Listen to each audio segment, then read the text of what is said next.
Hey everybody, welcome back to History Student Reacts. Today we'll be watching Sengoku Jidai Part 4, The Death of Oda Nobunaga by Extra History. Well, that is quite a title. Oda Nobunaga has basically been the main character of our series up until this point.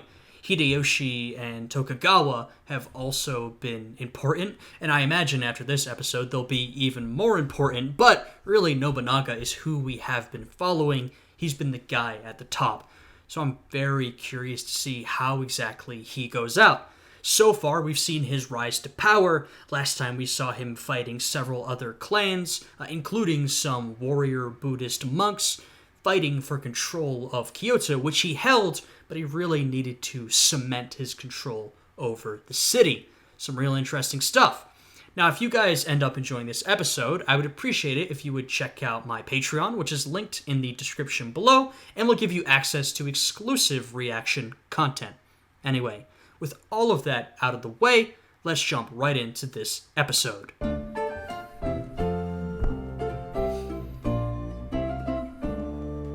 When we last left off, it was 1571. Nobunaga spent the rest of the year crushing yet more Buddhist monks and finally putting an end to the Azai and the Azai and the Asakura, who at one point had surrounded him, but he fought back after an initial intelligent retreat.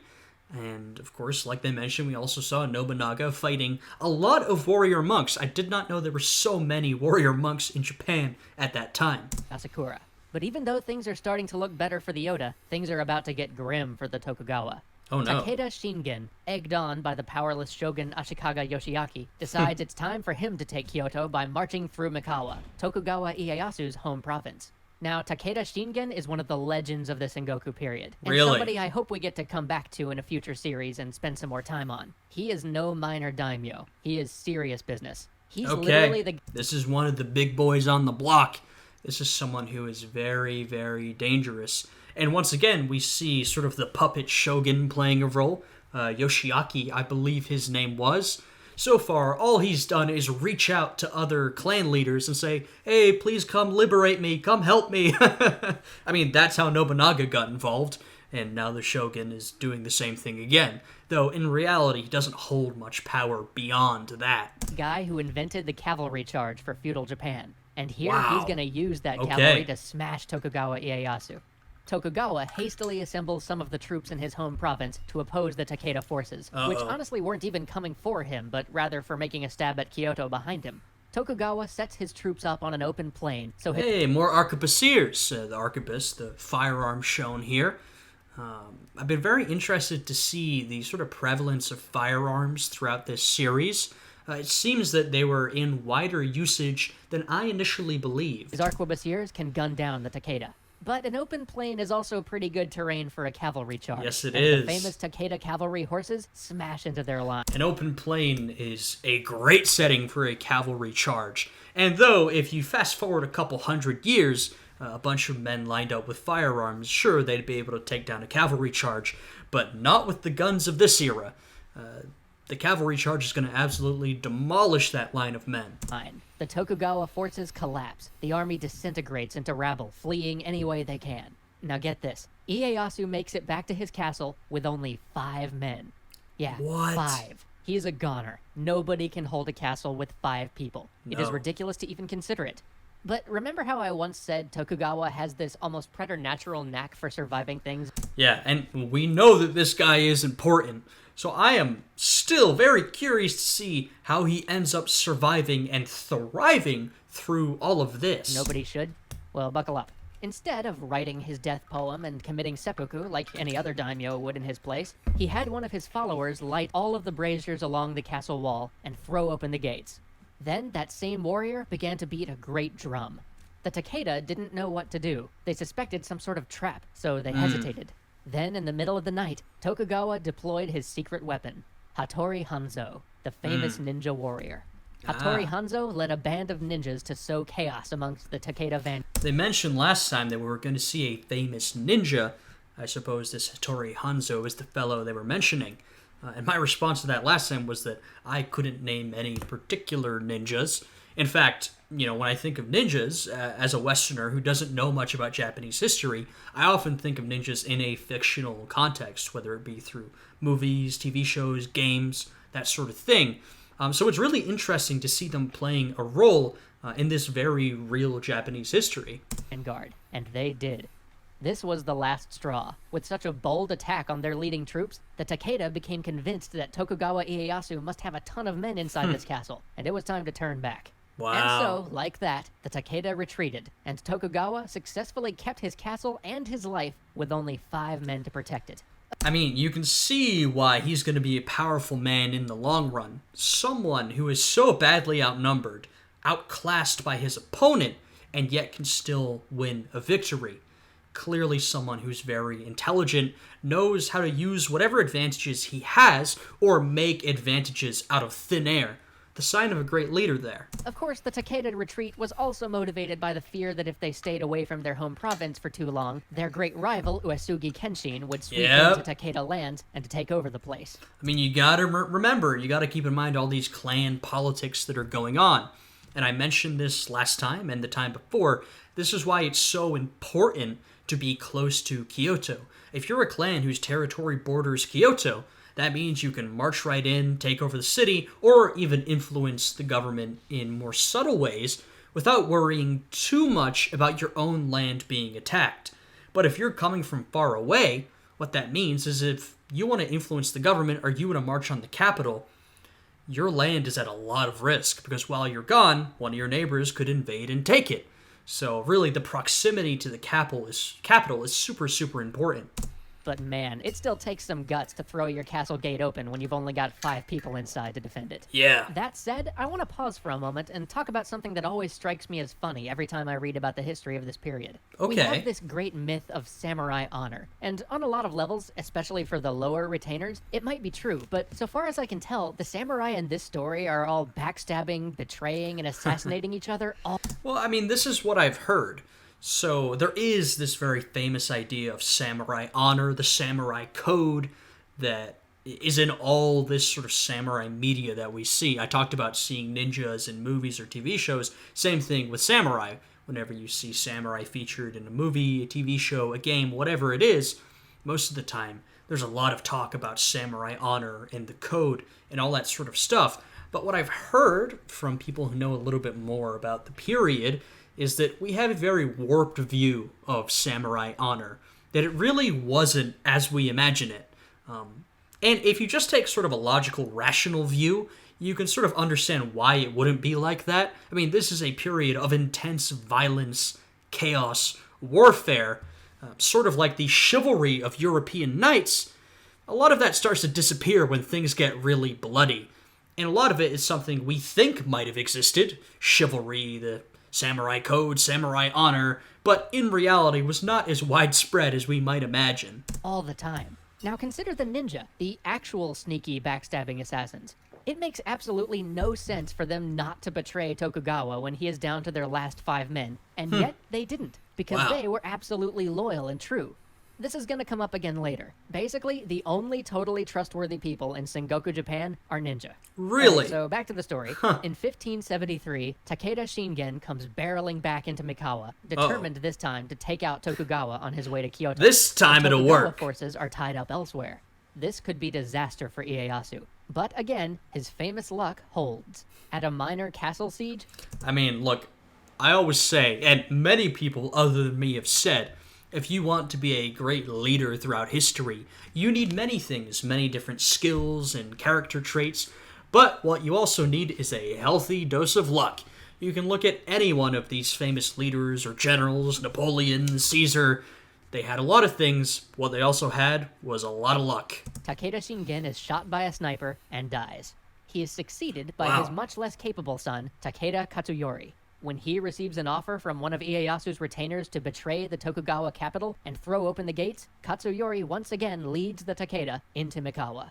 The plot is discovered, the traitor executed, and the plan foiled, but Takeda Katsuyori decides he can't go home empty-handed, so he decides to attack the small castle of Nagashino. Here, though, he's met with stiff resistance. The castle itself rests on the intersection between 2 rivers, and so can only be attacked from one side, mitigating the massive advantage in numbers that the Takeda have. Nonetheless, the garrison is slowly driven back from the outer works to the wall to the keep itself. And this is when one of the great legends of the Sengoku period occurs. Another? My goodness! Throughout this series, we have constantly been running into great legends left and right. A man named Tsunemon volunteers to sneak through the enemy lines and come back with relief for the fort. Okay. Late at night, he dives off the wall of the keep, Assassin's Creed style, into the river. The Wow. river itself is strung with ropes with bells to alert the enemy army if anybody's trying to creep across. And yet, he makes it undetected to the other. Hey, this man would be an Olympic diver if he was around today, but he's not.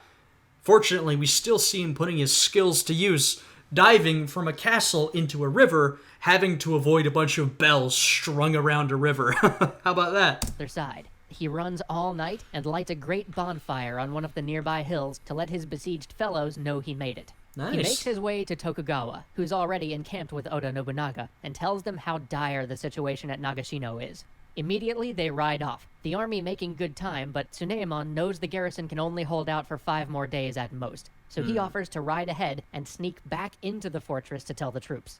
But this time, the Takeda have switched the position of all of their tripwires and alarms, and Tsunemon is captured. He is dragged in front of Takeda Katsuyori, who makes him an offer. He tells Tsunemon that he'll spare his life if he'll shout to the defenders that no help is coming.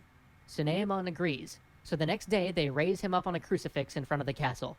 Tsunemon takes a deep breath. Everything is silent. Tsunemon shouts that Tokugawa's on his way. Hold firm. Good man, brave man. I'm sure he's not going to make it out of this with his life, but what a brave fella. And then he's stabbed with dozens of spears and dies. Yeah. But the garrison does hold out, and Tokugawa and Nobunaga arrive with their army. Katsuyori wheels the majority of his forces to face them. By the way, they didn't crucify him, they put him up on a crucifix, but was that a popular symbol in Japan? I wouldn't have thought so. I did absolutely not expect a cross to be raised, but maybe I'm wrong, maybe it was. The fight is completely uneven. Katsuyori is outnumbered at least 2-1, but he still has that incredible Takeda cavalry that his father built up over the years, and he is willing to take a gamble. The Takeda cavalry come thundering down on the combined Oda-Tokugawa forces, but they've learned a few tricks since the last time they met the Takeda in battle. They've hastily thrown up a bamboo palisade, a loose fence to blunt the enemy charge. Very smart. You have to be able to adapt to the tactics that your opponent brings to the table. We saw that Shingen developed this impressive cavalry charge. Credit to him for that. If you're the opponent, you have to learn how to counter that after being defeated by it. You got to do some thinking. Okay, what exactly can we do with the technology we have to fight back? And that's exactly what we're seeing here. Behind it, they place 3,000 arquebusiers firing in volleys. Wow. The Takeda horses are slowed as they cross the river. Waves and waves of shot pour down on them. Their lines are ragged. The charge has lost all of its impact, all of its shock. And yet still, some of them hurtle on. At last, those few still riding approach the Allied defenses. Well, really, the benefit of a cavalry charge, well, there's many benefits to a cavalry charge, but one of the main benefits is that you can send your cavalry, like the tip of a spear, driving them into the enemy force, scattering it as they quickly ride in.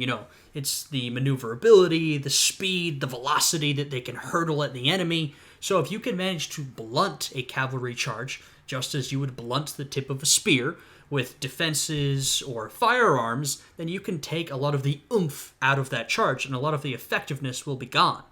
The arquebusiers retreat and are replaced with men with yari, the long infantry spear. It is not even a contest. At the end of the day, the pride of the Takeda, the cavalry for which they were famous, the cavalry that made up the bulk of their military might, lays scattered on the field. Wow. Many How of about their that? best generals are dead, and the Oda Tokugawa forces follow in hot pursuit. The Takeda are practically broken. Just like that, one of the great clans falls.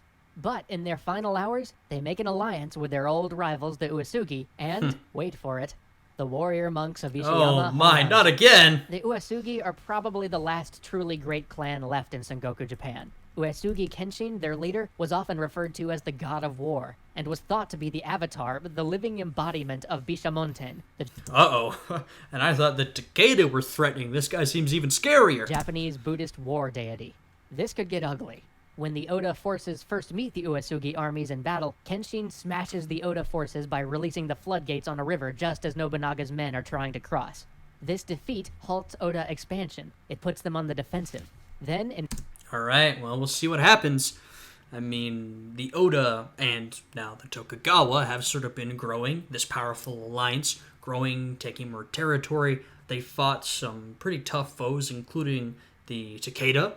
Can they resist this newest enemy? In 1557, Kenshin is preparing a massive assault on Oda lands, perhaps hoping even to destroy them once and for all when he dies, without leaving an heir. Kinda anticlimactic, actually.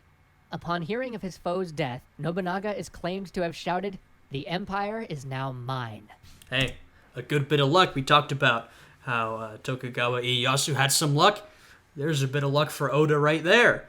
Though I'm remembering the title of this episode, that luck may not hold. Over the next 4 years, Nobunaga finally subdues the monks of Ishiyama Honganji and crushes the remnants of the Takeda clan. With a long series of victories behind them, Oda and Ieyasu decide it's time for some R&R. So they take a holiday and tour the Kansai. They really are slowly and by force unifying Japan. I mean, this is not a peaceful unification through diplomacy, though of course there is a lot of diplomacy involved, absolutely. This is a unification by force.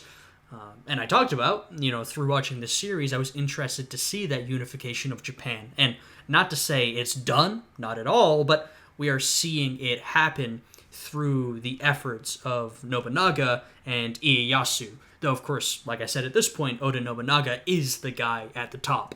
But Oda's holiday is cut short when he receives a letter from Hideyoshi asking for reinforcements in the siege he's maintaining at a castle. Hideyoshi pops back up. Oda packs up his things and tells one of his generals, Akechi Mitsuhide, to start marching the army up to reinforce Hideyoshi. Oda will meet him there. He's gonna detour through Kyoto first to attend to some business on the way. When Oda gets to Kyoto, he decides to stop for the night with his page and a few retainers at the temple of Honnoji. Akechi Mitsuhide, meanwhile, brings the army toward Kyoto to put on a procession through the town on their way to the castle that Hideyoshi is sieging.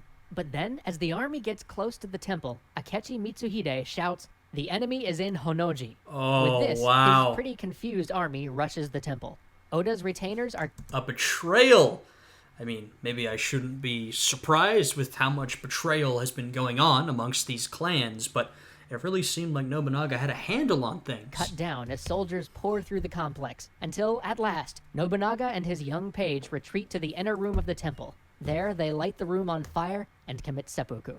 Really? And with that, Oda Nobunaga's life comes to an end. I know that everything was happening so fast, but I would think that maybe Nobunaga could say to the men, like, "Wait a minute! It's me, Oda Nobunaga. I'm in charge of the clan. Please stop." Maybe things were happening too quickly. Maybe they didn't care at that point. I'm not entirely sure. I feel like maybe he could have done something, at least before resorting to this. I don't know. Join us next time to find out what happens to the traitor Akechi Mitsuhide as we draw near to the end of the Sengoku Jidai. Wow. Look at that. Just like that, we see the death of Oda Nobunaga, who, as I pointed out, has basically been the main character up until this point. Not only the main character, but the main mover of this period. He's been the one spearheading this Oda Tokugawa alliance. He's been the one performing this forceful unification of Japan. I'm interested to see what happens now that he's gone. Of course, we still have Tokugawa Ieyasu, who is sort of a clear second-in-command type figure, so you imagine that he could probably move up. And then Toyotomi Hideyoshi, which, he's been presented to us as an important character, but we haven't really been shown why yet. We've seen why he's influential, and he's a talented guy, but, we haven't really seen him be raised up to the same level as the other two. I imagine that'll happen near the end of this series. Maybe next episode, maybe the one after that. So yeah, they're going to have to work things out without Nobunaga now. That's a big gap to leave, right? It would be hard to fill his shoes. He's clearly a talented guy, had a lot of influence, achieved a lot of great things, and now he's gone just like that. So yeah, I enjoyed this episode. I've been enjoying this series a lot so far. If you guys have also been enjoying it, then please leave a like and subscribe to the channel to see all future reactions. Anyway, with all of that out of the way, I hope you guys are having a good day today, and I will see you all again next time. Goodbye.